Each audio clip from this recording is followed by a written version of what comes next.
안녕하세요. 저는 돌싱녀가 된 지 좀 된 30대 후반의 여성이에요. 어릴 때 여자는 남자를 잘 만나야 한다는 이야기를 많이 듣잖아요. 제게 그런 남자는 가정적이고 다정한 남자였어요. 남자는 세 가지만 하지 않으면 된다는 생각이 있었거든요. 폭력, 도박, 무능력. 제가 가장 견디지 못할 것 세 가지라고 생각했는데요. 이혼 후에는 이 생각이 바뀌었어요. 무슨 일인지 궁금하신가요? 그렇다면 먼저 저와 남편의 인연, 아니 악연의 시작부터 알아봐야죠. 저와 남편은 8살이나 차이 나는 커플이었어요. 남편과는 같은 동호회에서 만났는데 이후에 사랑으로 발전하게 됐죠. 와인 동호회였는데 어린 시절 그런 걸 동경하던 저는 그곳에서 남편을 만나서 어른 남성의 매력에 푹 빠졌어요. 물론 지금 생각하면 당장 빠져나와야 할 허영의 늪이었지만 그때는 그게 그렇게 멋있어 보이고 좋았거든요. 20대 중반이라 한창 호기심 강하고 이것저것 경험하고 싶을 때였거든요. 25 여성이 33세 남성과 사랑에 빠져 1년간 연애를 했죠. 사실 당시에는 제가 너무 어리다는 것과 어머니가 계시지 않다는 점, 그 두 가지의 이유로 시부모의 반대가 있었어요. 시부모를 그 당시에는 만나지도 못한 채 거절당해야 해서 꽤 많이 상처받았었죠. 결국 저희는 헤어져야 했어요. 그런데 3년 뒤에 다시 재회하고서는 그 불이 더 커져서는 결국 제 나이 30즈음에 결혼에 꼴이 나게 됐어요. 솔직히 3년 사이에 남편이 결혼했다가 이혼을 한 전력이 있다는 걸 알고 살짝 고민도 했지만 헤어진 이유가 성격 차이였다는 걸 듣고는 괜찮다고 안일하게 생각해버렸어요. 당시 저는 이렇게 괜찮은 남자를 놓치다니 그 여자 보는 눈도 없다고 생각했지만 지금에 와서는 그 여자도 나랑 똑같았구나 싶더라고요. 남편은 나쁜 사람은 아니었지만 조금 수동적인 스타일이었어요. 크고 작은 일을 제게 맡기는 의존적인 성격이랄까? 그리고 일이 바쁘다는 단점 외에 나와 함께 있을 때는 언제나 상냥했기에 결혼 생활 유지에 큰 문제는 없을 거라고 생각했거든요. 그런데 그 상냥함이 큰 문제가 될 줄은 몰랐어요. 처음 그의 남다른 상냥함에 피해를 본 것은 아이를 낳은 지 6개월쯤 되던 날이었어요. 저는 아이를 낳기 전에 퇴사를 했고 당시 갓난쟁이였던 아들을 키우던 중이었어요. 남편은 영업직으로 일하며 많은 사람을 만나는 게 일이라 회식이나 회의 끝에 음식이나 디저트를 사는 일이 많았고 그들의 회식을 대신 계산하는 일도 종종 있었어요. 보통 남편 카드로 결제를 해서 제가 아는 일은 크게 없지만 그날은 이상하게 제 명의의 생활비 카드로 결제가 됐다고 문자 알림이 오더라고요. 숙박업소에서 결제된 내역인데 순간 저는 오늘 고객이 술이 많이 취했나 보다 하고 편하게 생각했었어요. 그런데 이상하게 2시간쯤 있으니 다시 알림이 오더라고요. 보니까 카드 내역이 취소가 됐다는 내용이었어요. 이상하다는 생각을 하고 있는데 바로 남편 전화로 전화가 오더라고요. 응, 오빠. 자기야. 내가 생활비 카드를 잘못 써서 내역이 갔을 거야. 내가 알아서 취소했으니까 신경 쓰지 말라고 전화했어. 고객이 술이 너무 취해서 모텔을 잡아줬는데 남의 지갑에 손대기 좀 뭐해서 내 카드로 쓴다는 게 생활비 카드였어. 에휴, 그런데 취소해도 되는 거야? 그 사람 아직도 자고 있는 거 아니야? 중간에 깨서 자기 카드로 결제하라며 카드를 들이밀길래 나도 내가 낸 카드값 환불했지. 우리 아들 장난감 하나라도 더 사주려면 아껴야지. 안 그래? 근데 그 사람은 무슨 술을 그렇게 마셨대? 오빠는 많이 안 마셨어? 난 멀쩡해. 이제 곧 들어갈 거니까 좀만 기다려. 그렇게 평소와 다름없는 대화였지만 저는 이상하게도 찝찝한 기분을 지울 수가 없었어요. 보통 때의 남편이라면 영업에 쓰는 돈은 아깝지 않다고 말했을 테니까요. 제가 항상 그런 돈은 안 쓰면 안 되냐고 물어보면 그걸 해줌으로써 일을 따낼 수 있으면 더 큰 이익이라고 하곤 했죠. 게다가 수상한 정황은 그것만이 아니었어요. 취소를 굳이 2시간 뒤에나 한 이유는 뭘까? 고주망태가 됐다며 모텔에 실려간 사람과 2시간 동안 뭘 했을까? 그리고 집에 와서 해도 될 이야기를 굳이 취소 직후에 바로 전화를 했을까? 5만 가지 생각으로 가득 찬 머리가 계속 경고를 보내고 있었어요. 게다가 마지막에 그 멀쩡하는 말. 항상 고객과 술을 마시면 어느 정도 취해서 들어오는데 그날은 고객이 고주망태가 됐는데도 정작 본인은 취한 기운이 전혀 없었어요. 아니겠지 하는 생각에도 점점 외도가 의심되어 육아를 하는 도중에도 울컥울컥 물어볼까 하는 생각이 들었어요. 그렇지만 의심뿐이고 증거가 있는 게 아니니 아무 말도 못하고 있었죠. 그러다가 며칠 뒤 남편이 스마트워치를 놔두고 간 일이 있었어요. 항상 차고 가는데 그날은 애가 가지고 놀다가 어디에 놔둔지 못 찾는 바람에 그냥 일하러 간 거였거든요. 아침 청소하다가 그걸 찾았는데 계속 눈이 가더라고요.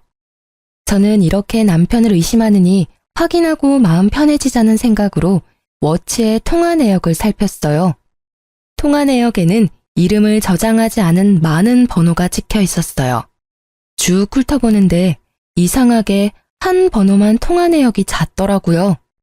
하루 거의 5번을 통화를 하는데 아무리 봐도 평범한 횟수가 아니잖아요. 거의 연애 초반이나 있을 법한 통화 횟수인데 더 수상한 건 그만큼 통화를 하는데 이름은 저장되어 있지 않더라고요. 결국 저는 남편에게 물어보기로 했습니다. 오빠, 나랑 이야기 좀 해. 어? 무슨 이야기? 나 씻고 나서 하면 안 될까? 오늘 땀을 너무 많이 흘려서 힘드네. 중요한 이야기야. 당신 혹시 바람 펴? 그게 무슨 말이야? 난 그런 적 없어. 일하기도 바쁜데 무슨 바람이야. 저번 카드 내역이 너무 수상하잖아. 오빠는 그럼 술 취한 고객 옆에서 2시간 동안 뭐 했는데? 게다가 고객이랑 술 마시면 자기도 항상 취하면서 그날은 전혀 취하지도 않았더라? 그걸 이상하게 생각하는 내가 이상한 거야? 그날에는 다른 사람들도 있었어. 딱 그 사람이 취해서 모텔에 데려다 준 거고. 그 뒤에 나는 다시 내려와서 다른 사람들하고 술 마셨어. 그리고 그날은 내가 차를 몰아야 해서 술 안 마셨던 것뿐이야. 이상한 억측하지 마. 거짓말 좀 그만해. 이 번호 모른다고 하지는 않겠지? 하루에 5번을 연락하는 이 사람은 누구야? 아니, 한 달을 넘게 그렇게 열렬히 통화하면 이름이라도 저장해놔야 되는 거 아니야? 나한테 들키지 않으려고 저장 안 해둔 거 아니야? 그쯤 되니 남편의 표정이 차분해지더라고요. 그 표정에 남편이 바람을 폈다는 것을 알게 됐어요. 누구야? 언제부터 만났어? 오빠 참 잔인하다. 어떻게 갓난쟁이를 옆에 두고 바람을 펴? 머릿속에 그 생각뿐이니? 왜? 내가 출산하고 엉망진창 되니까 다른 여자가 눈에 들어와? 어? 그래서 바람 폈어? 아니야, 여보, 믿어줘. 그런데 진짜 딱 한 번 만났는데 그 여자가 나를 쫓아다닌 거야. 나도 그 여자 피하고 싶은데 일로 엮여 있으니 막 냉정하게 못하고. 모텔도 그래. 그날 딱 한 번이야. 그것도 헤어진다는 조건으로 그렇게 해주기로 한 거였다고. 진짜로 이것만은 믿어줘. 이미 제 신뢰는 깨어졌고 남편이 무슨 말을 해도 믿음이 안 가더라고요. 게다가 상대방이 쫓아다녀서 만나줬다는 건 무슨 망언인지. 싫으면 다른 직원에게 그 여자 처분을 맡기면 될 것을 지도 싫지 않았으니까 연락하고 만났던 거 아니에요. 저는 분한 마음을 삭히지 못했어요.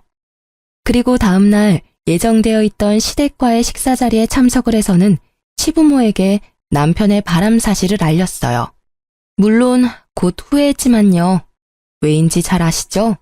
팔은 안으로 굽어요. 그것도 심하게. 어머님, 말씀 들어보세요. 오빠 일한다고 늦게 들어오는 동안 다른 여자 만나고 있었어요. 아직 아들이 6개월밖에 되지 않는데요. 그게 진짜니? 우리 애가 다른 여자 만나고 다니는 걸 네가 직접 봤어? 그럼 부적절한 행위를 하는 걸 직접 눈으로 본 거야? 그건 아니지만 모텔 결제 내역도 있고 남편이 직접 제게 실토했어요. 나도 들었다. 딱 한 번이라며?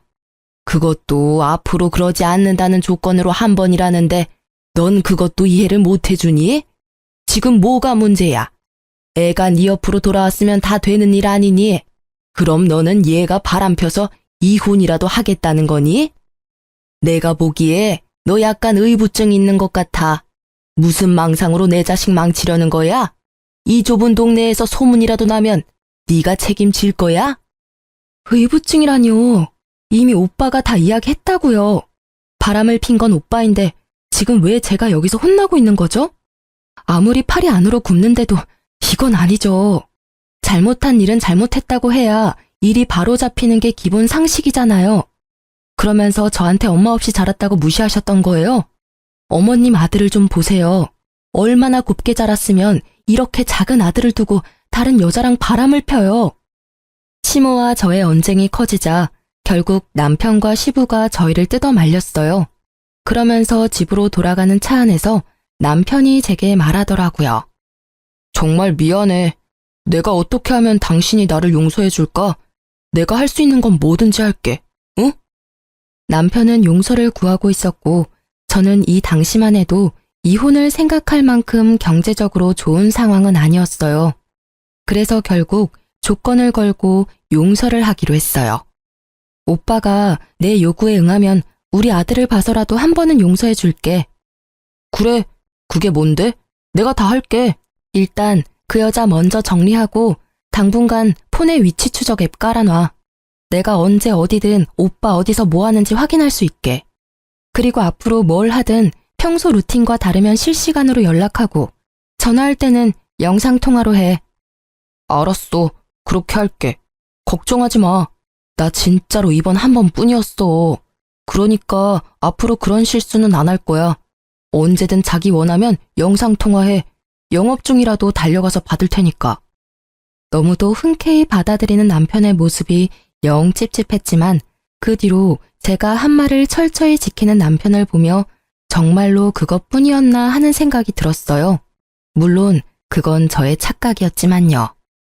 남편은 외도가 들킨 다음부터 저에게 더 잘해주기 시작했어요. 제가 냉정하게 대할수록 더 살갑게 대하더라고요. 저의 앙금도 살짝 가라앉기 시작했을 때쯤에는 깜짝 선물도 해줬어요. 자기야, 잠깐 눈 좀 감아봐. 갑자기 눈은 왜? 아니, 진짜 감아봐. 어서. 눈을 감은 내 손을 끌어당긴 남편이 제 손 위에 무언가 얹어줬어요. 눈을 뜨니 작은 상자가 있더라고요. 이게 뭐야? 짜잔. 예쁘지? 이거 엄청 비싼 다이아 반지야. 자기 고생시키는데 미안한 마음이 들어서 이번 특별 보너스랑 적금 조금 합쳐서 샀어. 남편은 그렇게 말하며 제 손가락에 반지를 끼워주더라고요. 그 반짝거리는 영롱거림이 어찌나 아름답던지 제 눈을 멀게 만들 뻔했어요. 너무 예쁘다. 비싸지는 않았어? 뭐 1,000만 원쯤 되긴 했는데. 자, 여기 보증서. 잘 넣어둬. 저는 남편의 모습에 이제 진짜로 남편이 반성을 하고 있다고 받아들였어요. 왜 외도를 들키면 적반하장으로 나오는 사람이 많은데 남편은 제게 더 잘해주고 있었으니까요.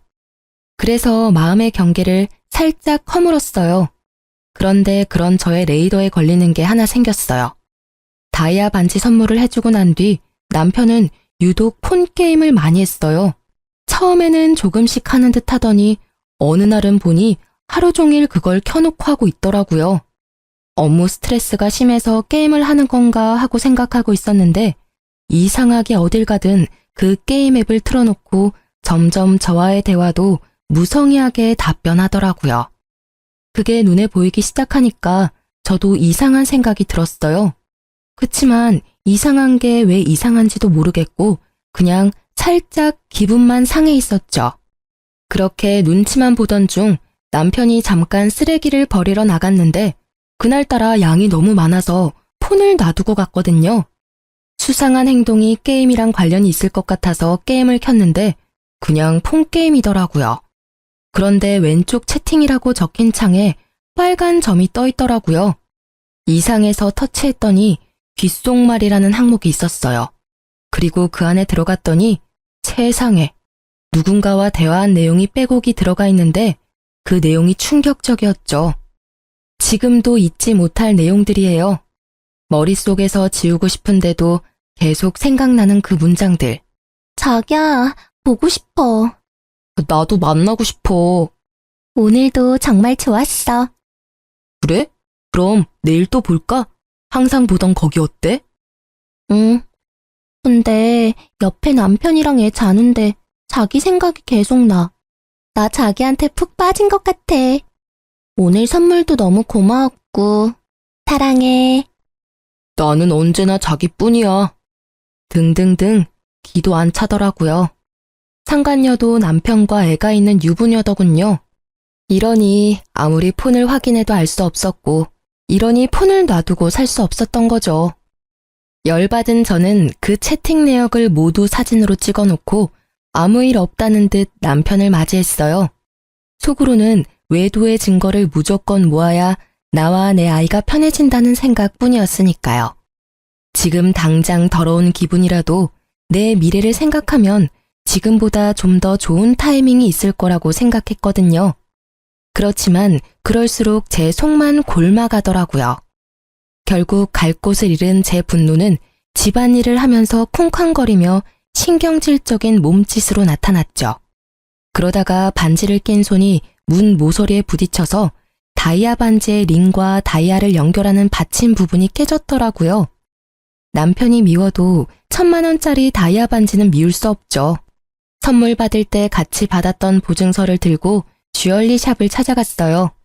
오늘 손을 문 모서리에 박아서 반지가 깨졌어요. 반지랑 다이아 상태 좀 봐주세요. 고칠 수 있을까요? 혹시 몰라서 보증서를 가져오긴 했는데 필요할까요? 네, 고객님.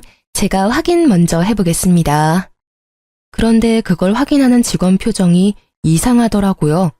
그러고는 계속 봤던 곳을 또 보고 또 보고 이상하다는 생각을 하고 있을 때 직원이 무척 조심스러운 표정으로 제게 다가와 반지를 주더라고요. 저기 고객님, 죄송한데 이 반지의 다이아몬드가 보증서의 다이아몬드와는 다른 것 같습니다. 혹시 반지를 잘못 가져오신 건 아니실까요? 네? 그게 무슨 말이에요? 다이아몬드가 보증서와 다를 수 있나요? 이건 보증서가 아니라 다이아몬드 감정서입니다.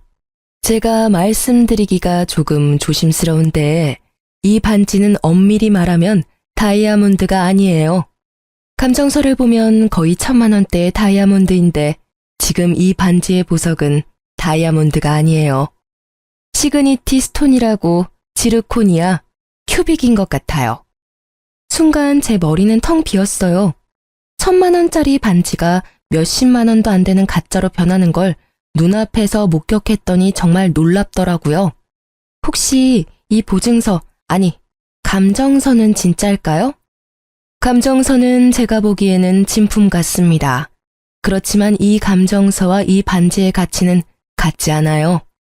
감정서는 진짜고 반지는 가짜라는 직원의 말을 들으니 딱 견적이 나오더라고요. 이 나쁜 놈이 나한테는 가짜 반지와 진짜 감정서를 주고 상간녀에게 진짜 다이아몬드를 준 것 같더라고요. 감정서는 구매해야 주는 거라고 하니까요. 저는 점점 열이 오르는 것을 실시간으로 느끼고 있었어요. 주얼리샵에서 쪽팔리는 건 둘째치고 정말 지금 당장 이혼하고 싶은 생각밖에 없었거든요. 그렇지만 저는 냉정하게 생각하기로 했어요. 그래서 그 주얼리샵에서 가짜 반지의 훼손된 부위를 고칠 수 있는지 물어봤어요. 직원은 고쳐준다고 했고 금방 수리를 받고 나왔습니다.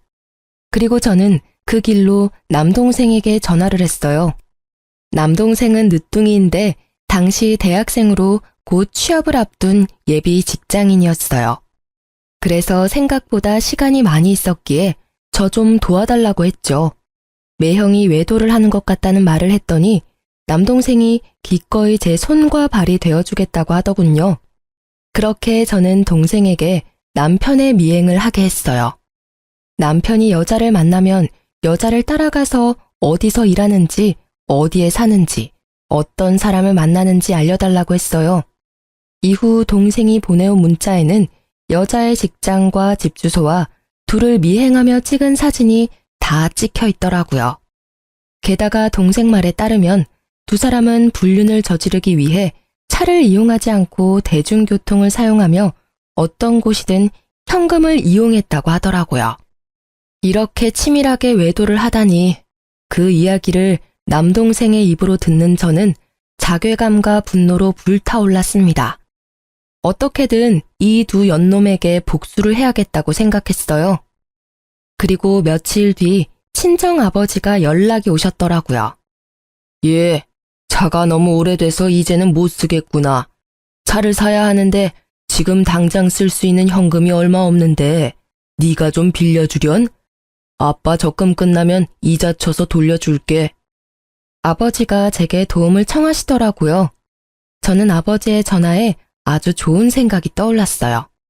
그날 저녁 그 여자와 만나고 돌아온 남편에게 저는 한치의 의심도 없는 표정으로 남편을 향해 물었어요. 오빠, 아빠 차가 오래돼서 고장나서 이제는 아예 작동이 안 된다고 하네? 내가 아빠 고생한 의미로 차 살 때 돈을 좀 보태주고 싶은데 내가 지금 돈 버는 것도 아니고 좀 그렇잖아. 그래서 그러는데 오빠가 준 다이아 반지 팔아서 돈 마련해도 돼? 제 말에 남편의 얼굴이 순식간에 흑빛으로 변하더라고요. 그 표정을 진짜 박제하고 싶을 만큼 웃겼습니다. 가짜 반지를 줬다는 그 명확한 증거가 얼굴에 드러났거든요. 내가 이게 가짜라는 걸 모르고 팔러 간다면 다 알게 될 거라고 생각했는지 초조하게 생각하더니 이내 말하더라고요. 자기야, 그 반지는 내가 자기한테 준 선물이잖아.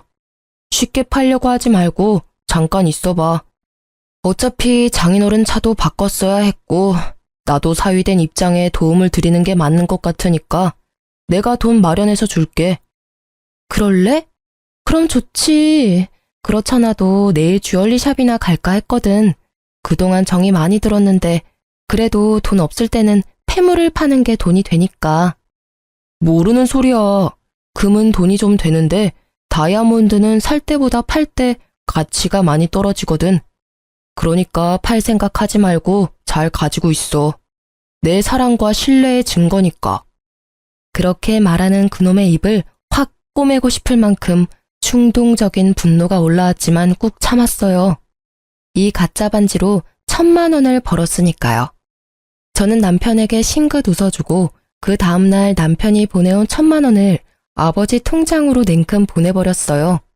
친정아버지는 큰 돈에 깜짝 놀랐고 저는 일단 쓸 만큼 쓰시고 나머지는 넣어두라고 했죠. 이왕이면 다 써도 된다고 했어요. 이 나쁜 놈은 나랑 결혼하고 장인어른한테 신경 쓴 적이 단 한 번도 없으니까요. 아버지에게 주는 위자료라고 생각하는 게 맞겠죠. 그리고 저는 이 가짜 반지의 마지막 사용처를 이미 결정해둔 상태였어요. 이치 오빠, 다음 주 토요일에 사촌 언니가 결혼한대. 내가 애 본다고 못 가겠다고 했는데 꼭 오라고 하더라고. 근데 지방이라서 1박으로 다녀와야 하는데 갔다 와도 될까?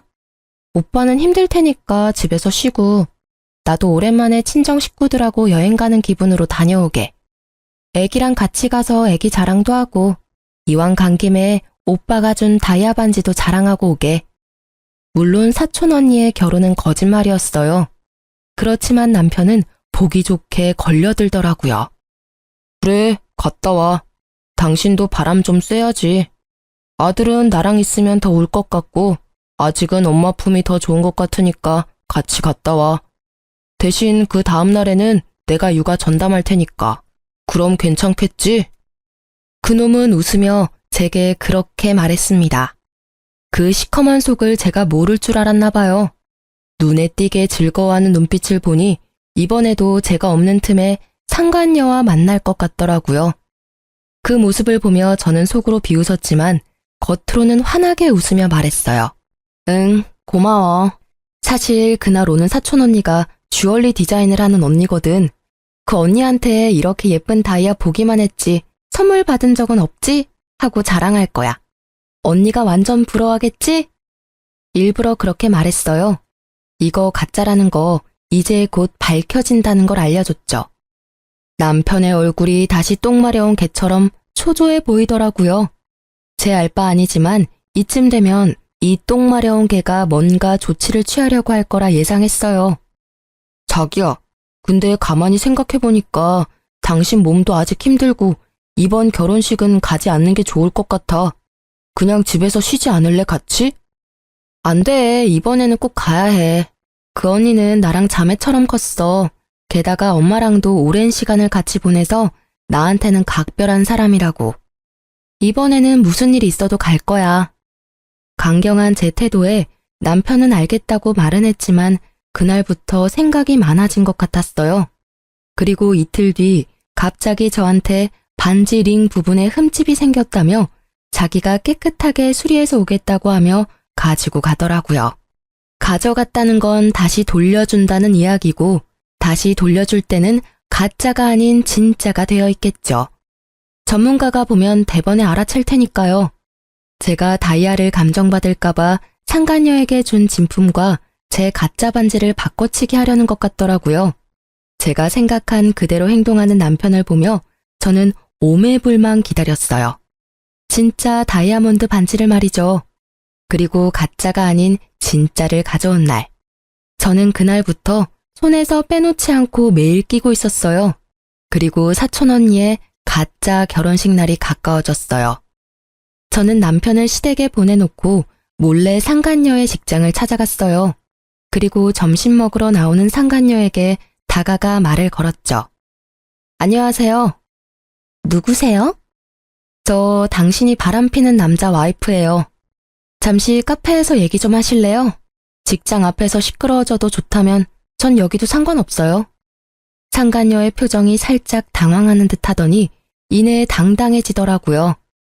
참 이상한 게 왜 불륜을 저지르는 것들은 그렇게 당당할까요? 이 여자도 딱 그 모양새였어요. 내 남자에게 사랑받는다는 그 자신감이 이 해픈 여자를 당당하게 만든 모양이니 그걸 확 깨부셔주고 싶었거든요. 당신이 우리 남편이랑 깊이 사귀고 있는 거 알아요. 그래서 당신한테 하나 알려주려고 왔어요. 그 남자 보기보다 여자가 많아요. 당신 말고도 만나는 여자가 있으니까요. 그걸 왜 저한테 이야기하세요? 우리 사이 흔들려고 하시는 것 같은데 저는 그런 거에 흔들리지 않아요. 그 사람은 서로 이혼하고 결혼하자고 했거든요. 그 말에 거짓이 없다고 생각해요. 싸움에 진 개가 여기까지 와서 짖는 건 좀 아니죠? 이 상간녀에게 거짓말을 하고 있는 내내 저는 상간녀의 비아냥거리는 말을 들으며 분노를 삭히고 있었어요. 그렇지만 그녀가 말하는 남편의 말이 진심이라고는 생각 안 했어요. 만약 남편이 저와 이혼하고 싶었으면 이렇게 저자세로 나오면서 가짜 반지로 환심까지 사려 하진 않았을 테니까요. 저는 최대한 여유로운 표정으로 웃어 보였어요. 한 방 먹여줄 시간이었거든요. 미안한데 그 남자가 당신을 사랑하고 있다고 생각한다면 그건 착각이라고 말해드리고 싶네요. 아시려나 모르겠네요. 그 남자요. 저랑 이혼할 생각이 없어요. 왜인지 알아요? 당신 그 손에 낀 반지 제 거랑 닮아 보이는데 그거 가짜거든요. 당신 존재가 그 정도뿐이라는 이야기죠. 제 말에 상간녀의 당당하던 얼굴이 놀라더라고요. 이거 진품이야. 같이 가서 확인도 했다고. 상간녀의 행동을 보니 남편 놈이 상간녀에게 상황 설명하지 않고 몰래 반지를 바꿔온 것 같더라고요. 물론 그랬겠죠. 외도나 하는 남자가 잠깐 바꿔치기 하면 될 일을 하며 애인에게 미움 살 일을 하지는 않을 테니까요. 저는 그래서 더 좋았죠. 못 믿겠으면 주얼리샵 가서 감정 받아봐요. 진짜인지 가짜인지. 그래야 당신이 사랑하는 그 남자 진심이 뭔지 알게 되겠죠. 아시겠지만 진짜를 준 상대가 좀 더 소중한 법이에요. 그렇지 않아요? 가격 차이가 어마어마할 텐데. 제 말에 상간녀가 순식간에 눈치를 채더라고요. 진짜로 자기 반지가 가짜일 수도 있겠구나 하고요. 당연히 가짜죠. 남편이 진품이랑 바꿔왔으니. 뭐 그 사람이 저한테 비중을 더 뒀다 해도 어차피 저는 이혼할 거예요. 그리고 상간녀 소송도 같이 진행할 거고요. 무슨 이야기인지 아실 거라고 생각해요. 저는 보시다시피 당신 직장도 알고 심지어 집도 알아요. 제가 어떻게 할 것 같아요? 온 동네 소문 다 내줄까요? 그러기만 해봐. 나도 명예훼손으로 고소할 거예요. 아무리 내가 나쁜 짓을 했더라도 당신도 그러면 범법자야. 알아? 잘 알고 있어요. 그러니 제 걱정은 말고 고소하세요. 저는요, 명예훼손으로 고소당해봐야 별 타격 없어요. 벌금? 위자료로 물면 되겠죠. 그리고 소문나는 거? 지금 제가 피해자인 거 알고 그러시는 거예요? 저는 그런 거 신경 안 쓸 거니까 편하게 해요, 고소. 대신 당신은 남편, 친척, 친구, 동료들에게까지 다 소문나서 어디에서도 얼굴 못 들고 다니게 만들 거야. 제 말에 상간녀의 표정이 금세 일그러지더니 그 자리에서 고개를 숙이더라고요. 2번 다시 만나지 않을 테니까 남편과 아이에게만은 알리지 말아주세요. 10년 하셨네. 이렇게 남편, 아이 지극히 생각하는 여자가 어떻게 남의 남자랑 바람을 필 생각을 했어? 그냥 계속 만나. 만나면서 내가 언제 너희 집 직장에 소문낼지 기대하고 있으라고. 저는 그렇게 말해주고 상간녀를 놔두고 나와버렸어요. 딱히 소문을 내고 싶은 마음은 없었어요. 제가 그 상간녀에게 주고 싶었던 건 언제 소문이 날지 모른다는 두려움, 바로 그거였거든요. 평생을 조마조마하게 눈치 보며 살라고요. 그리고 상간녀를 만나고 온 그날 남편놈도 상간녀와 만나 이야기를 들었는지 초췌한 몰골로 집으로 들어오더군요. 들어오더니 깜짝 놀라더라고요. 그럴 수밖에요. 제가 세팅을 다 해놨거든요. 남편놈 불륜 자료와 시부모님까지. 왔어? 그 여자는 잘 만나고 왔나 봐? 얼굴 보니 다 들었나 보네. 너 꼭 그렇게까지 해야 했어? 그 여자 왜 찾아갔는데? 이런다고 뭐가 달라지는데? 제발 좀 그만해라. 조용하게 좋게 넘어가자고. 조용하게 넘어가다니 더 크게 벌려야지. 그래서 내가 준비 다 해놨어. 어머님, 아버님한테도 다 보여드렸어. 보셨죠? 남편의 애까지 있는 여자랑 바람나서 자기야 사랑해 하하호호 하며 즐겁게 지낸 거. 아무리 그래도 어린애를 두고 너무한 거 아닌가요? 바람 피면서 지 자식 얼굴은 무슨 낯짝으로 마주봤나 몰라요. 네가 뭔가 잘못한 거 아니니? 이 대화 내용이 우리 아들이 한 거라는 증거도 없잖니? 게다가 이제까지 잘해줬다면서. 그거면 됐지. 남편이 돌아올 때까지 기다렸으면 될 거 아니야? 아니 외박을 하기를 해. 그 여자랑 단둘이 여행을 가기를 해. 꼬박꼬박 집에 들어오고 애 잘 보고 집안일 잘해주는 남편한테 뭐가 모자라서 이렇게 들쑤시고 다녀?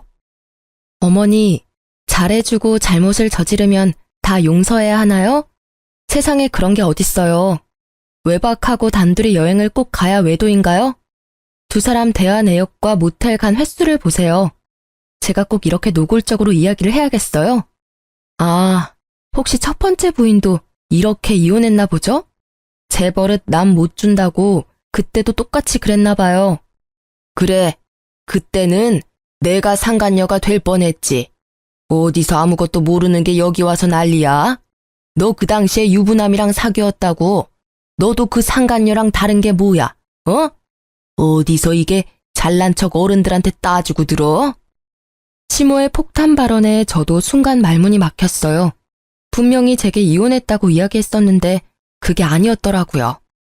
이 나쁜 놈은 이혼 직전 별거 기간 중에 저를 만난 거였어요. 그 사실까지 알게 되니 더 이혼해야겠다는 생각이 들더라고요. 그때 분명 돌싱이라고 했어요. 이혼했다고 했으니까 만났지. 와이프 있었다는 걸 알았다면 절대 만나지 않았을 거라고요. 그때부터 나를 속였어. 나까지 망치려고. 나를 상간녀로 만들 뻔했다고. 야, 이 나쁜 놈아. 제가 받은 충격은 상상 이상이었어요. 나를 상간녀로 만들 뻔했던 남편놈의 대담한 행각에 그저 말문이 막힐 뿐이었어요. 그런 내게 아직 할 말이 남았는지 남편은 여전히 구구절절 내게 핑계 겸 탓을 하더라고요. 그래, 내가 총각 행세는 했지만 그때는 이혼 전 별거 중이었어. 그만큼 내가 너를 좋아했다고. 내가 바람은 피웠지만 언제나 너한테 돌아왔잖아. 이번에도 기다려줬으면 네 옆으로 돌아왔을 거라고. 그리고 내가 바람 핀 게 그렇게 충격적이야? 아니, 내가 바람을 안 피는 게 이상한 일 아니야? 네 그 모습을 보면 어떤 남자가 당신한테 매력을 느낄 수 있어. 내가 잘못하긴 했지만 당신도 너무 편하게 있었던 거 아니야? 좀 꾸미고 예쁘게 있을 수도 있잖아. 바람을 필 원인을 당신이 제공한 거나 다름없다고. 나를 좋아했다는 사람이 이런 짓을 해? 그래놓고 내가 원인을 제공을 했다고? 내가 잘못한 게 있다면 네 새끼 아들 낳아서 키우느라 꾸미지도 못하고 몸매 망가진 거 하나야. 내가 원해서 망가졌어? 그럼 나 혼자 원해서 애 낳았니? 어디서 그딴 식으로 말할 수가 있어? 지금 벌어진 일들 중에 어느 것 하나 내가 원인이 된 일은 없어. 전부 네 잘못이지.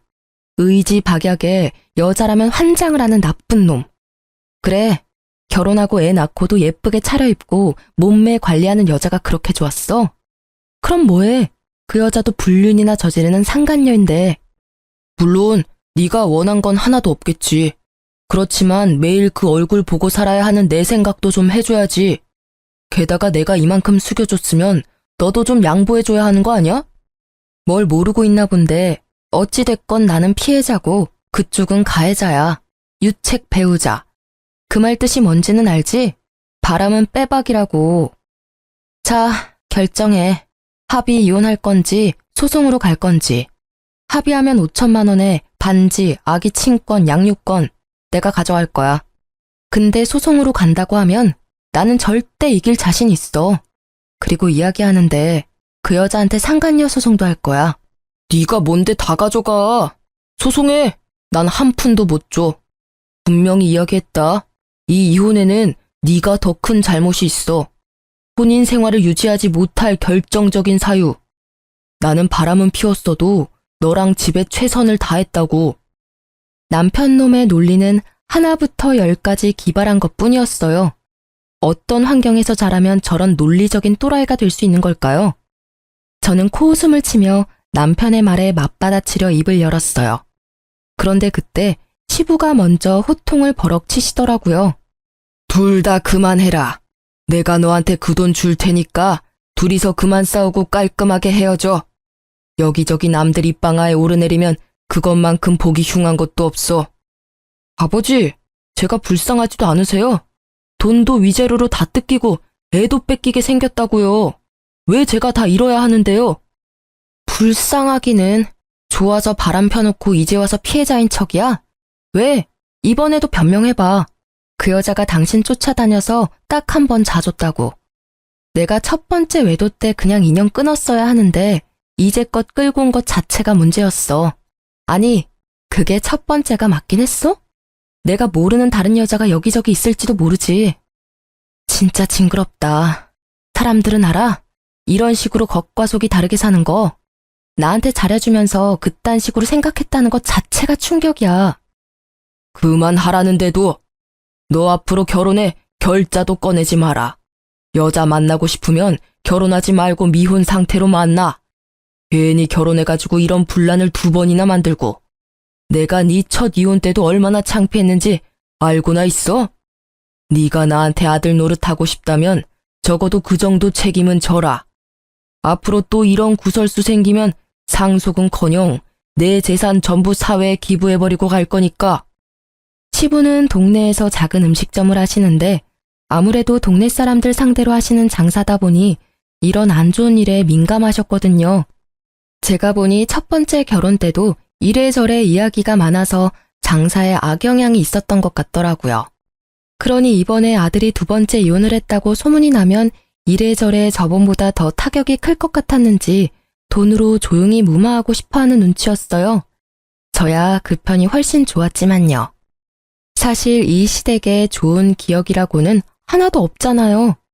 연애 때도 거부당하고 결혼 때도 겨우 허락받았고 지금은 아예 골칫거리 취급 당하고 있으니까요. 결국 시부의 불호령으로 이혼은 합의로 끝내기로 했습니다. 저는 결국 제가 원하던 걸 가져오게 됐어요.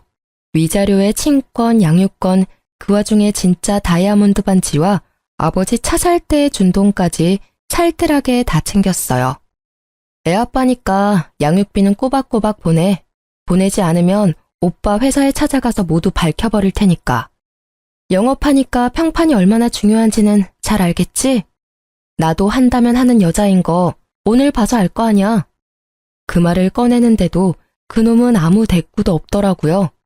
그 이후로 이혼하고 지금껏 제게 찾아오거나 연락을 한 적이 없었어요. 솔직히 저도 받을 거 다 받았으니 이제는 인연을 끊어버리고 싶었어요. 물론 지가 염치라는 게 있으면 연락을 안 하는 게 상식이겠죠. 그 뒤에 지나가는 말로 들었는데 전 남편은 상간녀의 남편에게 상간남 소송을 당했다고 하더라고요.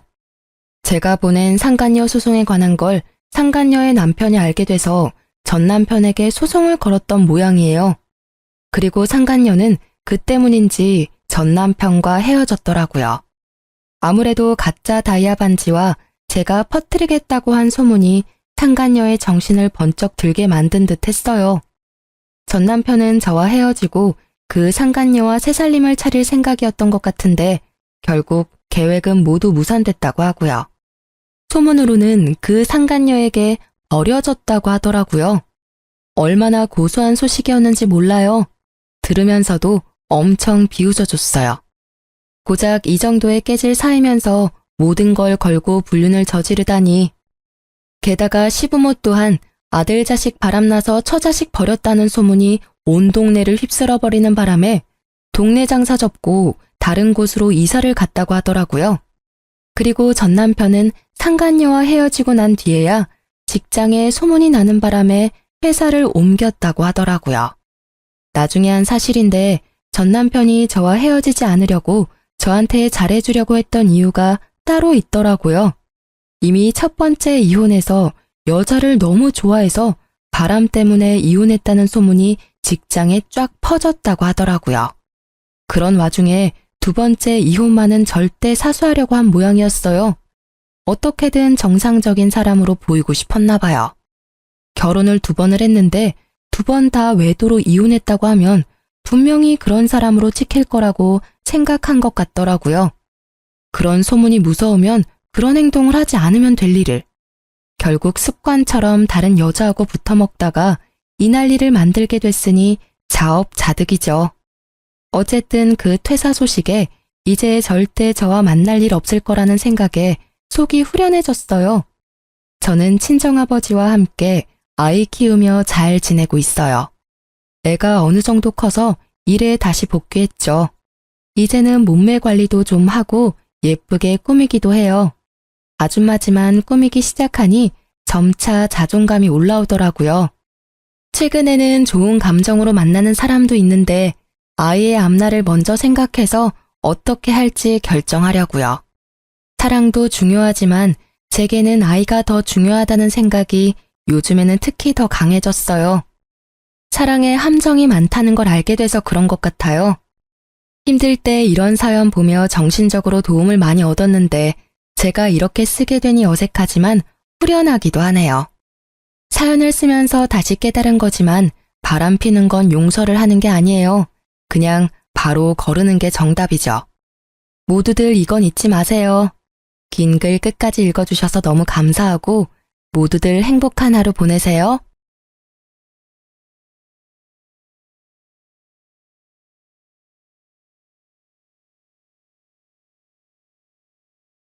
안녕하세요. 저는 서울에 사는 30대 초중반의 여자예요. 저는 최근에 다른 회사로 이직을 해서 출퇴근 시간이 1시간이나 길어졌거든요. 그래서 출근할 때 항상 사연을 들으면서 가는데 너무 재밌어서 사연 한 개만 들어도 금세 회사에 도착하는 기분이 들어요.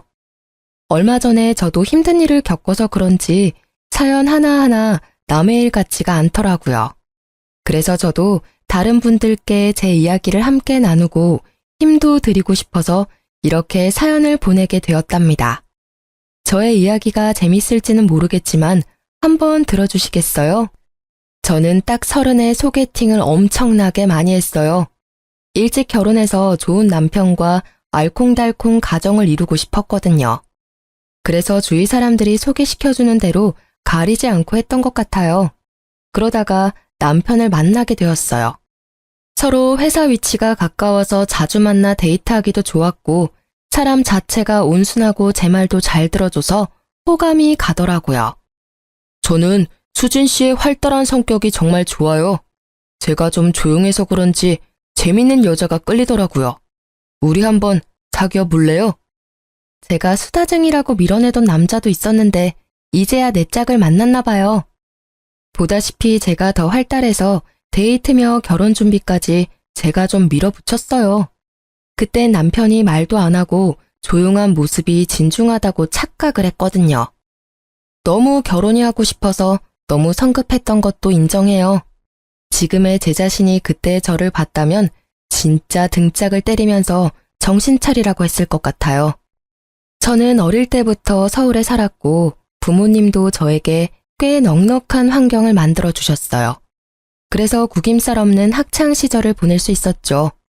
그와 반대로 남편은 동생 2명이 있는 장남이었고 집도 서울에선 3시간은 떨어져 있는 지방 도시였어요. 결혼을 하기로 하자 남편이 갑자기 고향으로 돌아가서 살고 싶다는 거예요. 우리 고향에서 친한 형님의 아버지가 중소기업을 운영하시는데 나한테 와서 재무팀을 맡으라고 하시네. 사실 지금 회사보다 직책도 높고 연봉도 높고 좋은 기회 같아. 그래도 지금 회사는 서울에 있는데 좀 힘들어도 서울에서 자리 잡는 게 좋지 않을까? 집도 서울에서 장만하는 게 나중을 위해서도 좋잖아. 내가 사실 말을 못했는데 나 사실 정규직이 아니야. 미리 말 못해서 미안해. 자기가 실망할까 봐. 이직하고 싶은 데는 정규직에다 회사가 작지만 탄탄해. 거기다 서울에 비해서 집값도 진짜 싸. 우리 부모님이 전세로 아파트 해주신대. 자기는 진짜 몸만 오면 돼. 나 한번 믿어주지 않을래? 그래도 난 다른 데선 살아본 적이 없어서 좀 걱정이 돼. 내가 거기로 가면 회사도 관둬야 하고 친구들이며 친정도 다 서울에 있는데. 새로운 가족이 생기는 거잖아. 우리 부모님이랑 친하게 지내면 되지. 그리고 아기도 가져야 되는데 어차피 휴직해야 할 거 아니야. 저는 남편의 말에 설득당해서 결혼하고 남편이 살던 지방에서 살기로 했죠. 친정 부모님은 워낙 제 말이라면 잘 들어주셔서 결국 허락해 주셨어요. 대신 상견례는 서울에서 하기로 했고 시댁에서 다들 올라오셨죠. 제가 상견례 장소를 골랐는데 정말 며칠을 신경 써서 분위기 좋은 식당으로 골라서 예약을 했답니다. 그런데 남편과 식당으로 들어오는 남편 가족들의 목소리가 입구부터 떠들썩 하더라고요. 아이고, 뭐 대단한 거 한다고 이렇게 비싼 데서 밥을 먹어? 여기 한 끼에 얼마나 하냐? 그냥 백반집에나 가면 될 거이지. 이거 누가 돈 내냐? 네가 다 내는 거 아니지? 너 내지 마라. 알았어? 예비 시모는 들어오면서부터 걸걸대는 소리로 얼마나 불평을 하던지. 저는 너무 당황해서 인사하는 것도 잊어버렸어요. 부모님도 생각지도 않은 상황에 당황하신 것 같더라고요. 너는 시어미를 보고 인사도 안 하냐? 이 식당은 네가 골랐냐? 서울 깍쟁이라더니 너 돈 아껴 써라. 우리 집안은 낭비하는 거 아주 싫어하니까. 하하, 사돈, 처음 뵙겠습니다. 여기는 제가 모시는 자리니까 걱정 마시고 편하게 드십시오. 그제야 예비 시모는 마음이 놓이는지 코스로 나오는 한정식을 개걸스레 먹기 시작했어요. 저는 그런 시모의 모습에 좀 착잡해져서 밥도 잘 안 들어가더라고요. 예비 시부모님은 집 앞에 밭에서 농사를 지으신다는데 뭐랄까? 행동하는 게 진짜 좀 거칠다고 해야 할까요? 예비 시부는 말 한마디 안 하고 술만 계속 홀짝여서 벌써 얼굴이 벌개져 있었죠. 그 말 들어보니까 나보다 10살 정도 어린 것 같던데 맞소? 예, 저도 그렇게 들었습니다. 편하게 대해 주십시오. 그러니까 말이야. 우리 사돈들 사이인데 가족 아니오 가족. 나보다 나이도 한참 어리니 우리 편하게 말도 놓고 편하게 지냅시다. 예? 예. 그러시죠 뭐. 아버지, 그래도 그렇지. 사돈 간에 말 놓는 건 좀 그렇죠. 시끄러 이 새끼야. 어디서 아버지 말에 말 대꾸야? 나 아는 형님도 사돈이랑 다 야자하면서 낚시도 가고 친하게 지내더만. 술에 취한 시부가 큰 소리로 훈계를 시작했고 친정 부모님의 얼굴이 좀 어두워지더라고요. 하지만 워낙 예의를 중요하게 생각하시는 분들이라서 시부모에게 최대한 맞춰주려고 노력하시더라고요. 그걸 보고 있는 제가 더 민망하고 죄송스럽더라고요. 상견례가 끝나고 며칠 후에 엄마가 슬며시 결혼할 거냐고 물어보시더라고요. 그때 그 말뜻을 알아차리고 당장 멈췄어야 했는데 말이죠. 저는 부모님의 속도 모르고 신나게 결혼 준비를 했고 결혼식까지 올렸답니다. 그렇게 저의 타도시에서의 시집살이가 시작되었어요.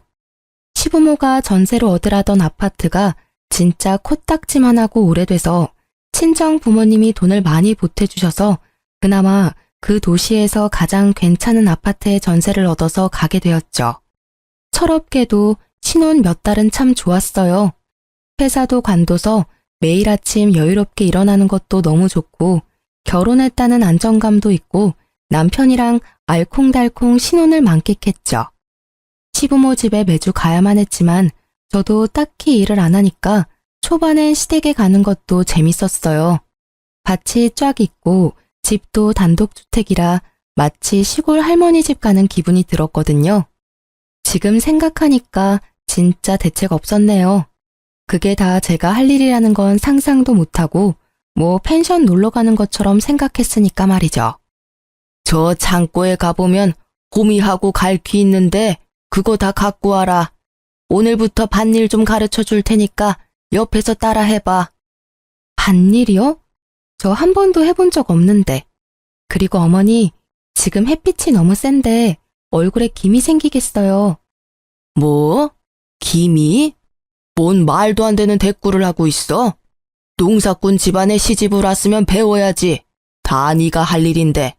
이 철부지를 어디서부터 가르쳐야 되는지 원. 반말 말고 따라와. 그렇게 인생 처음으로 밭을 매봤네요. 대학 다닐 때 농활도 안 했던 제가 시집 와서 이런 일을 하게 될지 누가 알았나요? 진짜 허리가 끊어질 것 같더라고요. 그날 집에 기어서 간신히 왔는데 저를 본 남편은 심드렁하기만 했죠. 나 오늘 진짜 죽는 줄 알았어. 내가 여기 밥 매려고 이사 온 거 아니잖아.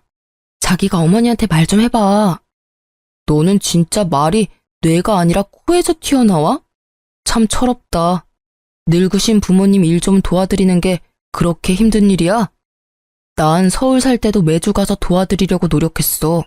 넌 진짜 편하게 살았구나. 넌 고생 좀 해야 돼. 뭐? 내가 고생하려고 결혼한 줄 알아? 행복하게 살려고 했지. 자기 말 참 정 떨어지게 한다. 자꾸 집으로 불러내시면 나 그냥 여기서 취직해서 일 다닐 거야. 밥 매는 것보단 훨씬 나으니까.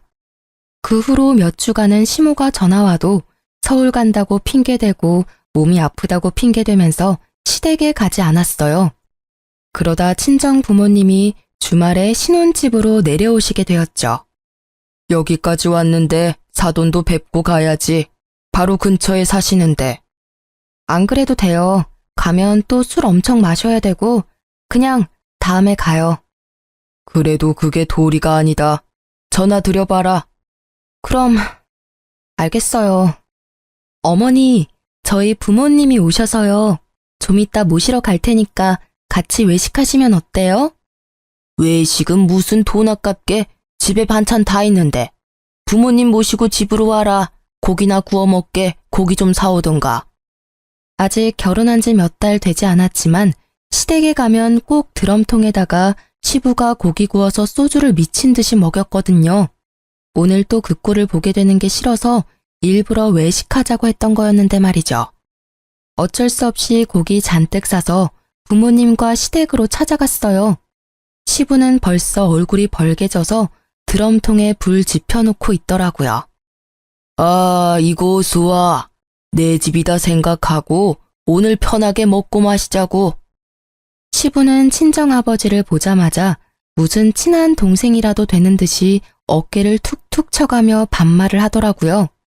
결혼식하고 처음 만나는 건데 이게 맞나 싶었죠. 아, 여기 좋네요. 어릴 때 저도 이런 데 살았었는데 참 오랜만에 와보네요. 저도 고등학교 때까진 밭일 좀 해봤습니다. 그러면 바쁠 때 와서 좀 도우면 되겠네. 우리야 항상 일손 딸려 죽겠는데. 그리고 그 말이 진짜 현실이 될 줄 누가 알았을까요? 친정 부모님이 시댁에서 저녁을 먹고 간 후 몇 달이 지났을까요? 오랜만에 서울에 가서 친구도 만나고 부모님과 수다를 떨고 있는데 시모한테서 전화가 왔더라고요. 너는 백수 주제에 어디를 그렇게 나다니냐? 요즘 밭일도 안 도우러 오고. 지금 수학철이라 눈코 뜰 새 없이 바쁜 거 몰라? 아, 서울에 볼 일이 있어서 며칠 와 있어요. 무슨 일이세요? 너 우리 아들 밥은 차려주고 다니는 거냐? 우리 아들은 아침에도 꼭 밥 먹어야 되는데 빵 쪼가리 주는 거 아니야? 아니에요. 어머님이 주신 반찬으로 밥 잘 챙겨줘요. 걱정하지 마세요. 그것 때문에 전화하신 거예요? 싹퉁머리 없기는. 너 언제 내려오냐? 이번 주 토요일에 네 부모님 다 데리고 집에 좀 와라. 저희 부모님을요? 왜요? 저번에 밭일하고 싶다고 하지 않았어? 지금 수확할 게 한두 가지가 아니야. 일손 딸려 죽겠다. 네 부모님이랑 네 내외도 다 와서 일 좀 거들어. 알았어? 어머니, 그럼 저랑 영민 씨만 갈게요. 저희 부모님은 바쁘세요. 바쁘긴 뭐가 바빠? 네 엄마도 집에서 논다며. 아주 모녀가 팔자도 좋네. 남편이 벌어주는 돈으로 펑펑 놀고 다니고 나는 평생을 쎄 빠지게 일만 하고 사는데 아이고 내 팔자야. 군소리 하지 말고 다들 싹 집에 와서 읽어들어. 알았어? 시모는 거칠게 전화를 확 끊어버리더라고요. 제가 너무 황당해서 기가 차 있는데 옆에서 전화를 다 들으신 엄마가 한 소리 하셨죠. 우리 주말에 할 일도 없는데 뭐 괜찮아. 우리도 가서 일 거들지 뭐. 우리 딸이랑 같이 있으면 엄마는 다 좋아. 아 됐어. 엄마가 왜 시댁 가서 일을 해. 됐어. 내가 잘 말할 테니까 걱정 마세요. 네가 땡볕에 일하는 거 다 알면서 이 엄마 마음이 편하겠어? 괜찮아. 같이 가. 가면 또 고기 구워주겠지. 엄마가 장난처럼 웃고 넘어가셔서 그냥 아무 말도 안 하고 말았지만 진짜 주말에 부모님이 시댁으로 내려오셨더라고요. 그것도 저한테 아무 말도 없이 말이에요. 시모가 친정 부모님이 오셨다는 전화를 해서 저도 남편과 부랴부랴 달려갔죠. 무슨 친정 부모님과 농촌 체험하는 것도 아니고 진짜 우리한테 일을 시키더라고요. 그 넓은 밭에 가득 심어진 고추를 다 따라는 거 있죠. 10분 일했는데 벌써 허리에 신호가 오더라고요. 옆에서 고추를 따고 있는 친정 부모님을 보니 뭐랄까 좀 현실 감각이 없었다고 할까요? 왜 내가 여기서 우리 엄마 아빠랑 이러고 있지? 슬슬 현타가 오기 시작했어요. 남편은 익숙한 듯이 말 한마디 없이 지 혼자 열심히 따고 있더라고요. 친정 부모님한테 살가운 소리 한마디도 안 하고 저러고 있는 남편을 보니 짜증이 솟구쳤어요. 그렇게 시간이 얼마나 흘렀을까요? 뜨거운 햇빛을 받으며 땀을 뻘뻘 흘리며 고추를 따다가 친정 부모님께 물을 좀 드리려고 집으로 들어갔죠. 저도 물 좀 마시고 한숨 좀 돌리고 정신도 좀 차리고요. 시원하게 커피를 타서 밭으로 갔는데 남편도 안 보이고 시부모도 안 보이더라고요. 친정 부모님만 얼굴이 벌개져서 고추를 따고 있었죠. 힘들어 하시는 게 눈에 보이니까 슬슬 열이 받더라고요. 주위를 두리번거리며 남편을 찾았는데 진짜 안 보여서 혹시나 싶어 방으로 들어가 봤어요. 세상에, 남편이 선풍기를 틀어놓고 잠을 자고 있는 게 아니겠어요? 일어나 봐. 지금 잠이 와? 아니 언제부터 여기 있었어? 장인 장모는 밖에서 쎄 빠지게 일하고 있는데. 아, 왜 깨워? 얼마 안 됐어. 아, 너무 더워서 잠깐 들어왔어. 아, 왜 이래 짜증나게?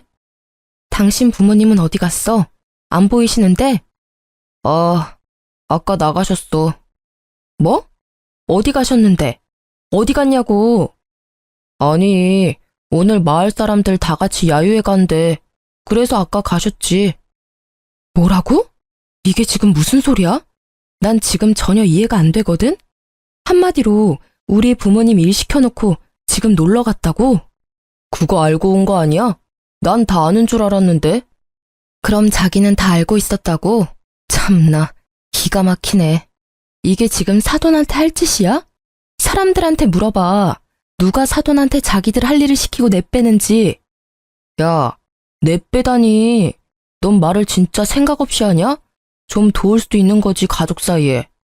당신이나 우리 부모님한테 당장 가서 죄송하다고 사과해. 그리고 오늘 일은 그냥 안 넘어갈 거야. 나중에 땅 치고 후회나 하지 마. 저는 너무 열이 받아서 당장 밭으로 가서 부모님을 데리고 나왔어요. 두 분 다 허리가 아프셨는지 한참을 움직이지를 못하시더라고요. 엄마, 아빠, 당장 가요. 일 다 끝났어요. 얼른 집으로 올라가세요. 벌써? 저거 다 따려면 한참 남은 거 아니야? 타두는 어디 가셨니? 안 따도 돼요. 얼른 가요. 그리고 앞으로 절대 이 집에 오지 마세요. 또 와서 이런 일 하면 나 진짜 화낼 거예요. 얼른 가요. 저는 밖으로 나와보지도 않는 남편한테 또 한 번 실망을 하고 부모님을 모시고 서울로 올라와 버렸어요. 그렇게 일주일을 집에 내려가지 않았는데 남편한텐 연락 한 번 오지 않았어요. 대신 시모가 매일같이 전화가 오더라고요. 계속 안 받다가 한 번 받아보니 역시나 말도 안 되는 소리를 늘어놓더라고요. 너 그걸 일이라고 하고 갔어? 가보니까 뭐 해놓은 게 없던데? 고작 그것 따고 집에 갔어? 내가 그거 남은 것 따느라고 얼마나 고생을 했는 줄 알아? 어머니, 그건 어머니가 할 일이지 우리 부모님 일이 아니잖아요.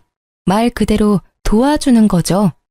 그리고 어머니, 왜 말도 없이 놀러 가셨어요? 좀 너무하다고 생각하지 않으세요? 일부러 저랑 우리 부모님 부른 거예요? 뭐? 어디 감히 시모한테 말 대답을 따박따박해? 네 엄마는 매일 상팔자로 노는데 난 좀 하루 놀러 가면 안 되냐? 그런 소리가 아니잖아요. 아님 솔직하게 말을 하고 도와달라고 하시던가요.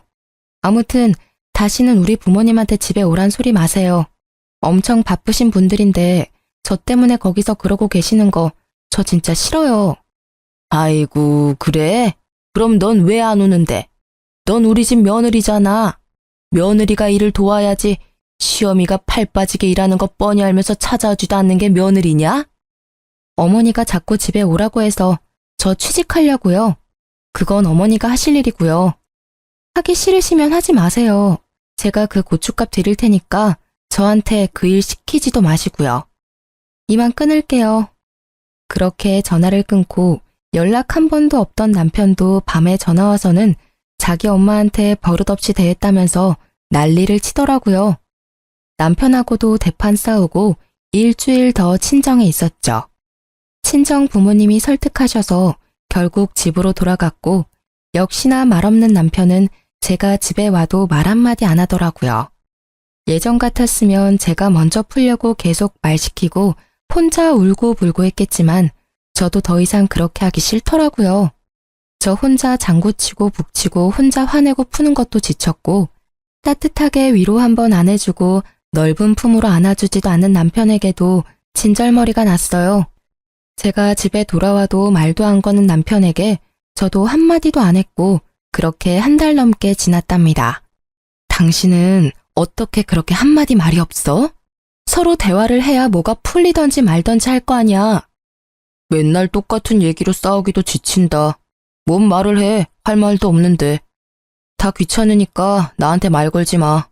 넌 노느라 힘이 남아도는 모양인데 나는 맨날 늦게까지 일해서 너무 피곤하니까 좀 각자 지내자. 성격도 많이 달랐고 남편은 진짜 감정 없는 인간 같았어요. 저는 철저히 타도시에서 아는 사람 하나 없이 외롭게 지냈죠. 시간이 좀 흐르자 다시 남편과 말도 하고 평소처럼 지냈지만 저의 마음은 많이 닫혀 있었죠. 그리고 본격적으로 일을 구해봤지만 서울에 비해선 제 전공과 맞는 일을 구하기는 참 힘들더라고요. 바라던 아기도 잘 생기지 않았고 남편과 사이도 많이 소원해져서 이대로 그냥 서울로 다시 돌아가서 살고 싶은 마음뿐이었어요. 그런 제 마음을 알았는지 얼마 후에 기적 같은 일이 벌어졌어요. 제가 임신을 하게 된 것이었죠. 가족 모두 저의 임신을 축하해줬고 남편도 은근히 다정해지더라고요. 이렇게 행복한 임신 기간을 지낼 수 있을 거라고 생각했죠. 이제 드디어 할 일을 했네. 앞으론 백수라고 안 부를게. 뭐? 이게 농담이야 뭐야? 내가 일 안 하는 게 그렇게 싫었어? 아니, 그런 말이 아니고 애 가지려고 일 쉬었던 거니까 잘 됐다 이거지. 솔직히 계속 놀면서 아기도 못 가지면 좀 그렇지.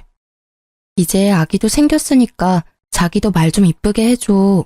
그런 말은 좀 서운하네. 그래, 알았어. 이제 아기도 있는데 그만 싸우자. 하지만 그 행복은 오래가지 못했네요. 입덧이 시작되고 얼마 되지 않아 입덧이 사라져버려서 이상하다고 생각했는데 계류 유산 판정을 받게 된 것이었어요. 바로 남편에게 전화했지만 돌아온 건 싸늘한 태도였어요. 나 지금 바빠서 바로 못 가니까 장모님한테 전화해봐. 내가 우리 어머니한테도 말할 테니까. 당신이 좀 와주면 안 돼? 나 지금 수술해야 하는데 너무 무서워. 아, 무섭긴 뭐가 무서워. 애 낳는 것도 아니고. 옆에 형한테 물어보니까 형 와이프도 수술한 적 있대. 별것도 아니라더만. 아, 바빠 끊어. 저녁에 갈게. 저는 여지껏 맹장 수술도 해본 적 없이 건강하게 살았었는데요. 차가운 수술대에 올라가니까 몸이 덜덜 떨리더라고요. 아기 생각에 눈물은 하염없이 흐르고 너무 춥고 무서운 순간이었죠. 마취를 하고 잠들었다가 깨어나 보니 어느새 병실이더라고요. 수술 소식을 듣고 오신 친정엄마가 눈물을 글썽거리시며 저를 보고 계셨어요. 제가 눈을 뜨자 엄마는 제 손을 부드럽게 쓸어주시며 위로해 주셨답니다. 괜찮아. 아기는 또 찾아올 거야. 혼자 얼마나 무서웠어. 이럴 때 이 서방은 도대체 어딜 간 거니? 애가 낳은 거랑 똑같은 거니까 지금 몸조리 잘해야 돼. 엄마의 부축을 받으며 집으로 돌아와서 침대에 누워 있었죠. 엄마는 저를 위해 미역국을 끓여서 들고 오셨고 입맛이 없었지만 정성을 생각해서 호호 불며 미역국을 먹었죠. 그때 시모가 집으로 찾아왔더라고요. 시모는 팔짱을 딱 끼고 미역국을 먹고 있는 저를 째려보고 있더니 입을 떼더군요. 그러게 몸 조심 좀 하지. 우리 손주 아까워서 어쩔꼬. 아니 사부인, 말씀이 심하시네요. 우리 애가 몸 조심을 안 해서 그렇게 됐단 건가요? 임신 초기 때는 몸 조심이랑은 상관없이 이런 일이 생길 수 있는 거예요. 아이고, 아는 척은 뭐 의사라도 되나? 왜 멀쩡하던 애가 떨어져? 엄마가 조심을 했어야지. 어머니, 말씀 좀 가려서 해주세요. 지금 가장 힘든 건 저거든요? 그런 말 하려거든 가주세요. 뭐? 얘 말하는 거 봤죠? 얼마나 따박따박 버릇없이 말하는지. 니네 엄마가 그렇게 가르치던? 세상에 시모한테 가라는 며느리가 어딨대? 어머니야말로 니네 엄마라뇨. 누가 사돈한테 그딴 식으로 말해요. 제 속 좀 그만 긁고 좀 가주세요. 네가 심보를 그렇게 쓰니까 애도 떨어지지. 네가 오고 나서 우리 집에 풍파가 말할 수도 없어. 되는 일도 안 되고 다 네가 들어와서 이런 사달이 나는 거야. 너처럼 버릇없는 애는 내가 살다 처음 본다. 넌 안 되겠어. 애도 떨어진 마당에 당장 우리 아들이랑 갈라서. 네, 그럴게요. 저도 진짜 지긋지긋해요. 수준도 안 맞고 남편이라곤 말 한마디 통하지도 않고 저도 못 살겠네요, 진짜. 아이고, 수준? 그래, 나도 네 따위 며느리 꼴 보기도 싫다. 다른 집 며느리들은 고분고분 말도 잘 듣고 얼마나 수더분한데 어디서 이런 드센애를 집안에 들여서는 너도 네 수준에 맞는 시험이 한번 잘 찾아봐라. 시모는 열이 잔뜩 받았는지 문을 쾅 닫고 집을 나가버리더라고요. 몸도 만신창이 마음도 만신창이었지만 옆에서 안절부절 못하는 친정엄마를 보니 확신이 서더라고요. 제가 왜 이런 대접을 받아야 되나요? 우리 엄마는 왜 저런 아줌마한테 이런 소리나 듣고 있어야 되나요? 저는 정신이 번쩍 차려지면서 이번에야말로 진짜 결단을 내려야겠다는 생각이 들었어요. 진짜 어이없는 게 퇴근하고 온 남편이 시모를 옆에 딱 끼고 왔더라고요. 남편은 일해야 된다면서 제가 수술할 때도 오지도 않았어서 더욱 기가 찼죠. 당신 말 좀 조심해서 하라고 했지? 당신이 무슨 중딩이야? 어머니가 화나셨으면 그거 말 좀 맞춰드리는 게 그렇게 어려워? 어머니가 홧김에 이혼하랬다고 진짜 이혼한다고 맞장구나 치고. 맞장구 아니야. 진짜 이혼해. 나도 니네 집안 사람들하고는 다시 상종도 하기 싫어. 도대체 내가 뭘 잘못했는지 모르겠네. 니네 엄마가 이혼하래잖아. 당장 이혼해.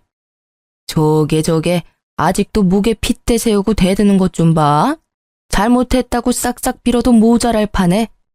이혼하라고 그러면 내가 무서워서 벌벌 떨 줄 알았어요? 이거 그쪽이 이혼하라고 먼저 말했다는 거 잊지 마요. 그래, 당장 갈라서. 당장 우리 아들한테서 떨어져. 우리 집안 분란 일으키지 말고 너도 정신 차리고 당장 이혼 접수해. 그리고 당장 별거라도 해. 전 망할 거 눈에 안 띄게 해라. 역시나 남편이란 작자는 시모를 말리지도 않고 가만히 멀뚱히 서 있기만 하더군요. 지가 이혼하는 건데 어디 남의 얘기를 듣는 것 같은 태도가 부하가 치밀었죠. 넌 어떻게 유산 수술하고 온 마누라한테 위로 한마디를 안 하니? 네 엄마 데리고 와서 뭐 어쩌자고. 당신네 부모도 부모지만 당신도 진짜 진절머리 난다. 내가 사라져 줄 테니까 집은 알아서 정리해. 친정집으로 이혼 서류 보내. 저는 그 길로 택시를 잡아 타고 친정으로 돌아왔어요. 제가 성치 않은 몸으로 나서는데도 잡기는커녕 말도 한마디 안 하더라고요. 시모만 제 등 뒤에서 되바라졌다면서 악을 써대더군요. 저는 그렇게 친정으로 돌아와 몸조리를 했어요. 몇 주가 지나도 남편이 연락도 없고 이혼 서류도 보내지 않길래 제가 먼저 남편 회사로 이혼 서류를 보냈죠. 친정집은 요즘 사람들이 자주 찾아오는 동네에 있는 3층 건물 맨 꼭대기 집에 있는데 1층이 꽤 인기가 많은 카페여서 엄마와 가끔 내려가서 커피를 마시곤 했죠. 그날도 엄마와 함께 따뜻한 햇볕을 쬐며 카페에 앉아 있었는데요. 저 멀리서 익숙한 걸음걸이를 한 우악스런 여자가 보이더라고요. 네, 역시나 시모와 남편이었답니다. 남편놈과 시모도 카페에 있던 우리를 발견하고는 씩씩대며 안으로 들어오더군요. 아이고, 팔자 좋네. 여기서 둘이 신선 노름이나 하고 있고 누구는 맨날 밭에 물 주랴 풀 뽑으랴 허리가 아작이 나는데. 이혼 서류 보냈잖아. 여긴 무슨 일로 온 거야? 저는 시모는 보지도 않고 남편놈에게 쏘아붙였죠. 그 모습에 화가 났는지 시모가 제 얼굴에 잔뜩 구겨진 흰 종이를 팍 던지는 거예요. 바로 제가 보낸 이혼 서류였답니다.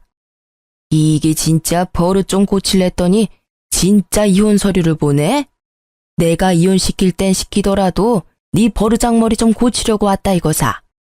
갑자기 시모가 저에게 달려들더니 제 머리채를 잡으려고 하는 게 아니겠어요. 놀란 친정엄마가 얼른 제 앞을 막아서서 시모를 밀쳤답니다. 아니, 지금 무슨 짓이에요? 왜 귀한 남의 딸을 때리려고 해요? 이 여자 진짜 안 되겠네? 야, 니 몇 살인데? 나이도 한참 어린 게 어디서 대들어? 네가 이러니까 네 딸도 되바라진 거 아니야. 서울 살면 다야? 개뿔도 없는 것들이. 야, 우리 집에 그 밭이 몇 평인 줄 알아? 어디 월세 사는 것들이? 누가 그래요? 우리 집이 월세 산다고?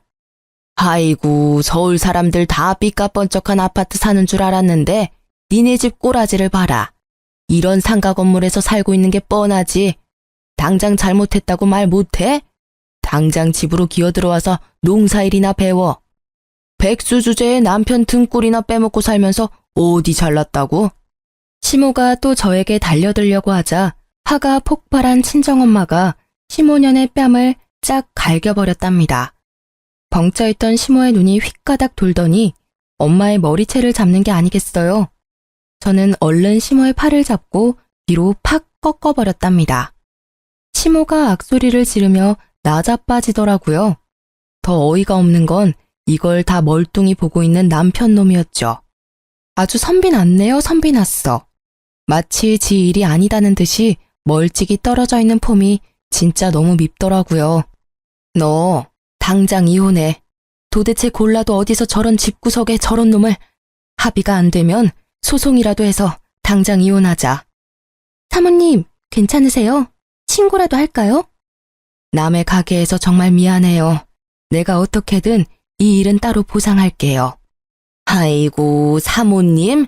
백수 주제에 여기를 얼마나 드나들길래 사모님 소리를 듣는데? 아줌마야, 평생 어디서 사모님 소리를 들어보겠어요? 우리 엄마가 못 들을 말 들었어요? 우리 엄마가 이 건물 주인인데 당연한 거 아니에요? 뭐라고? 여기 건물 주인? 그게 무슨 말이야? 남일처럼 주둥이 딱 닫고 있더니 이제야 말문이 트였나 봐. 내가 말 안 하길 천만 다행이지. 오히려 당신한테 고맙네. 당신 집구석 수준을 이렇게 다 까발려줘서. 빨리 벗어날 수 있었잖아. 여기 우리 엄마 명의 건물이야. 이 옆에 건물은 우리 아빠 건물이고. 남편의 얼굴이 하얗게 질려서는 울상이 되더라고요. 지금까지 항상 무표정이었던 사람이 저런 표정도 있었나 싶었죠. 여기 시세가 엄청 비싼데? 진짜 건물이 두 채나 있단 말이야? 왜 여지껏 말을 안 했어? 부부끼리 이렇게 속여도 되는 거야? 밑바닥까지 다 보고 이혼하는 마당에 부부 사이가 웬 말이야?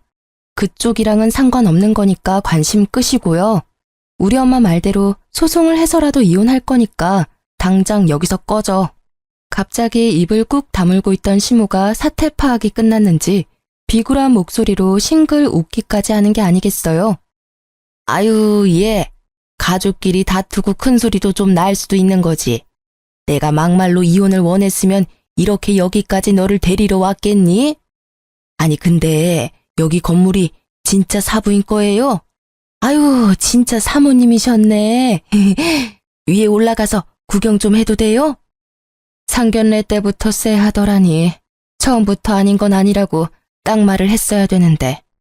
우리 애가 좋다니까 집안 말고 사람을 보고 결혼시켰던 건데 웬 거지 같은 집안이랑 얽혀서 금쪽 같은 우리 애 이혼녀만 만들게 생겼네.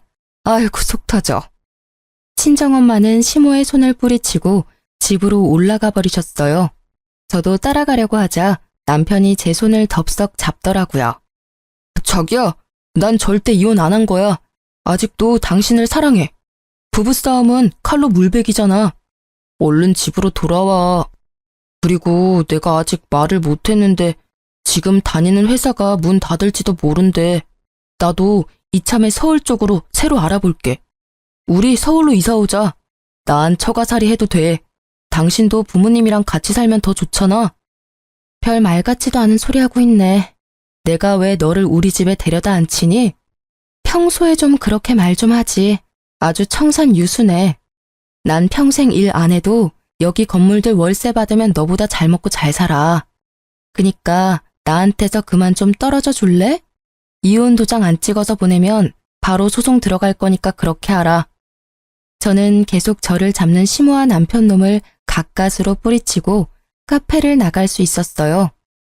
역시나 남편은 이혼 서류를 보내지 않았고 날마다 아주 길고 긴 메시지를 보내더라고요. 어찌나 혼자 애절하던지 누가 보면 다시 연애라도 시작하는 줄 알겠더라니까요.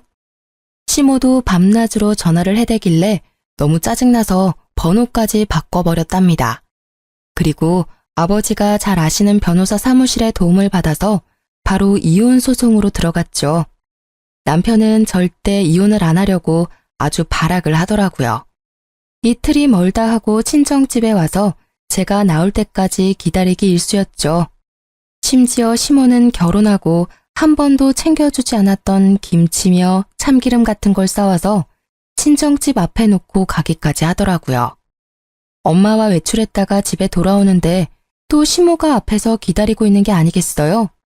우리를 발견한 시모가 아주 반색을 하며 다가오더라고요. 아이고, 오늘은 이렇게 만났네요.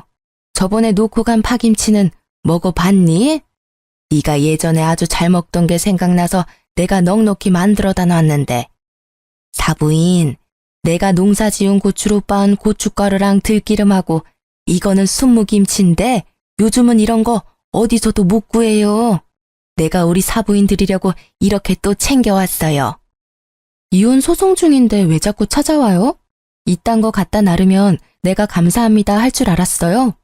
다시는 찾아오지 말고 이런 거 절대 가져오지 마요. 저번에 갖고 온 것도 다 버렸으니까. 아유, 이게 얼마나 귀한 건데.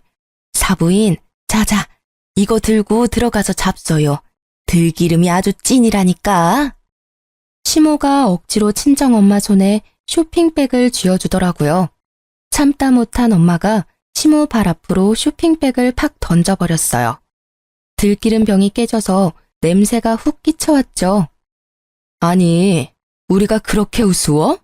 찾아오지 말라니까 왜 자꾸 오는 거야? 그렇게 사람을 무시를 하더니 건물 있다니까 그렇게 욕심이 나? 이래서 없는 것들이 더 무섭다니까. 다신 찾아오지 마요. 경찰 부를 거니까. 근데도 정말 거머리처럼 시부모와 남편은 계속 찾아왔어요. 이혼 소송은 6개월 동안 이어졌고 진짜 제 인생에서 가장 피말리는 시간이었죠. 나중엔 시부까지 술을 잔뜩 취해 찾아와서는 동네 소리소리를 지르면서 이혼은 안 된다면서 행패까지 부리더라고요. 참다 못한 아버지가 경찰을 부르셨고 경찰은 무서웠는지 그제야 찾아오지 않았답니다. 소송은 소송인지라 진행하는 동안 사람의 마음이 황폐해지더라고요. 어쨌든 결국 제가 승소할 수 있었고 이혼이 성립되었답니다. 신혼집이었던 아파트는 처음에 돈을 보탰던 만큼 다 되찾아올 수 있었고요. 2년도 안 되는 짧은 결혼 생활이었기에 분배할 것도 없었고 다툴 재산도 없었답니다. 제가 혼수를 대부분 다 해갔지만 어차피 다시는 보고 싶지도 쓰고 싶지도 않아 그냥 남편한테 다 줘버렸죠. 저는 그냥 무사히 이혼할 수 있다는 것에만 감사하더라고요. 그렇게 판결이 난 날에 마지막으로 법원에서 남편을 만났네요. 마음고생을 한 건지 얼굴이 수척해져 있더라고요. 아직도 저의 재산에 미련을 못 버렸는지 법원을 나서는 제 앞을 딱 막아서더라고요.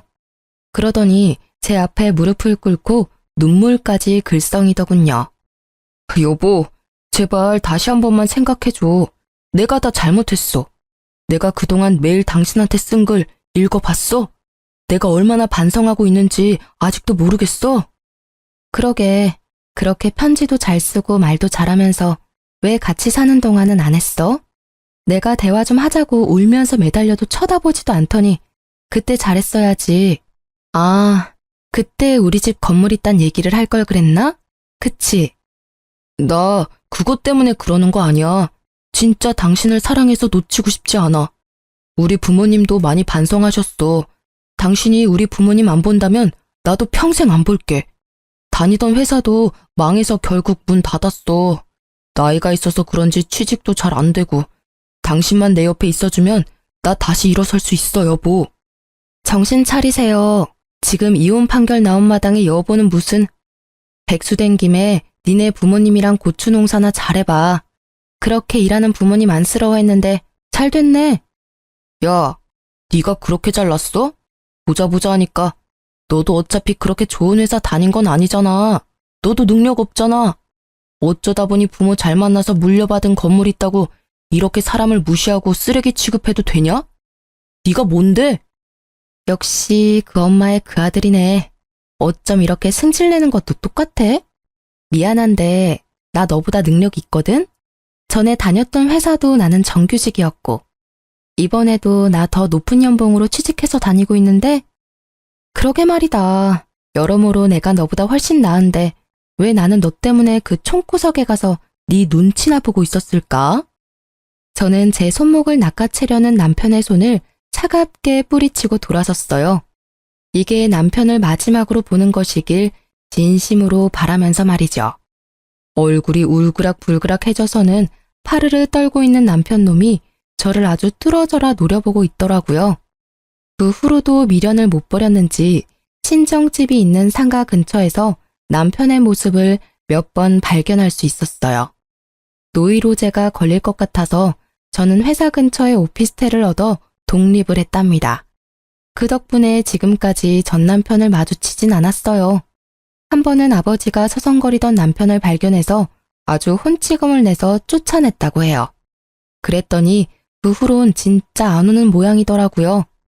사실 또 언제 마주칠지 몰라 아직도 불안한 마음이 있긴 하지만 그래도 안전하게 이혼했다는 것만으로도 다행이라고 생각해요.